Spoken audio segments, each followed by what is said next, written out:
প্ৰথমতে মই সমূহ অসমবাসী তথা ৰাইজক ৰঙালী বিহু আৰু আজি এই গৰু বিহুৰ আন্তৰিক শুভেচ্ছা তথা অভিনন্দন জ্ঞাপন কৰিছোঁ। আমি 19 সংখ্যক সমন্বয় ৰঙালী বিহু আদৰণি সন্মিলন সমিতিয়ে আজি এদিনীয়া কাৰ্যসূচীৰে আমি এই বকুলতলত সমন্বয় ক্ষেত্ৰত আমি বিহু উদযাপন কৰিব লৈছোঁ। আৰু বিহু উদযাপনৰ আমাৰ আজি প্ৰথম দিনৰ মানে ৰাতিপুৱা প্ৰথম কাৰ্যসূচী আছিল আমাৰ পতাকা উত্তোলন। মই ৰাতিপুৱাই পতাকা উত্তোলন কাৰ্যসূচী আমাৰ হৈ গ'ল।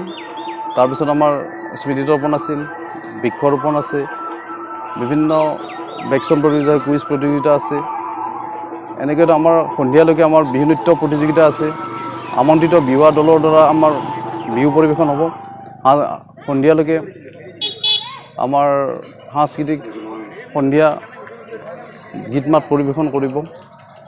গতিকে সমূহ ৰাইজক আমি আমাৰ এই বিহুতলীত উপস্থিত হৈ আমাক বিহুখন সুকলমে পৰিচালনা কৰাৰ ক্ষেত্ৰত লগতে আমাক উৎসাহ যোগাব বুলি আশা ৰাখি ধন্যবাদ।